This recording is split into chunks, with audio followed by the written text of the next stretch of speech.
Good morning, everybody, and this is your Euro USD setups for today. So pretty much going nowhere slowly. So we have,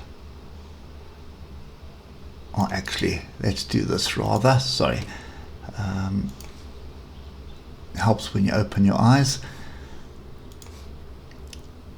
So there is the consolidation pattern. It is a megaphone formation. Strong move down into a megaphone below the moving averages, the faster moving averages above the slower moving averages, so in other words in between them. That is a consolidation area, textbook stuff, well, Lily gave textbook stuff. I would expect if we do break this to the downside, it should continue down, and if we do break it to the upside, it should nullify this completely and move and test the highs. So at the moment we are sort of in a range of sorts. So if you just look at the price action from last week, that is not something you want to be trading.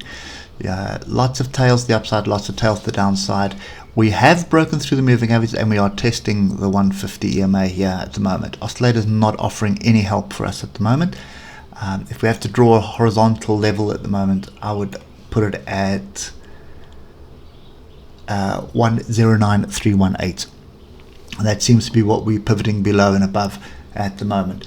So moving on to the hour, and you can see the data, non-farm payroll data that came out. Big rejection pin bar off the bottom here, and we might as well just put another horizontal in, and I'm just going to get rid of these diagonals. We know it's ranging. We can draw horizontal levels or we can draw the diagonals. Doesn't matter, we are ranging. So it's either a break of the range to the downside or a break of the range to the upside. So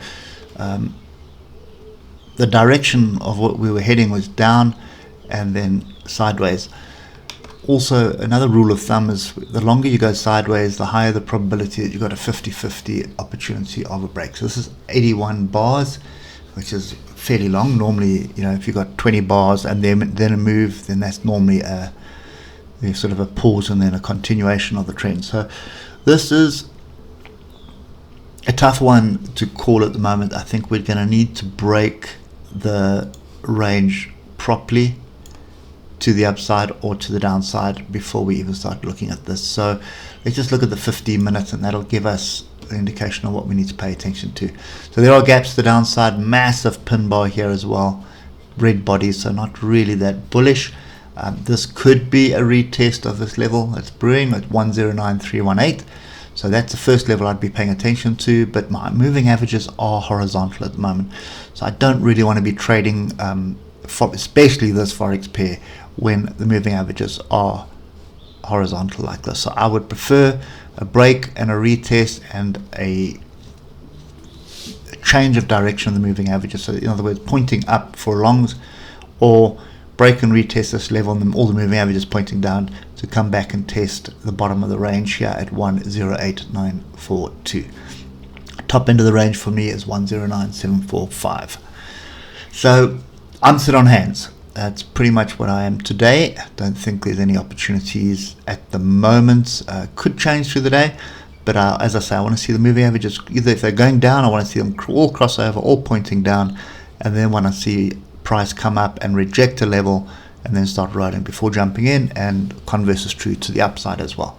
So I want to see moving averages pointing up, I want to see price break up, come back and test a breakout, and then start moving to the upside, and then we take that. These gaps to the downside are a bit of a concern.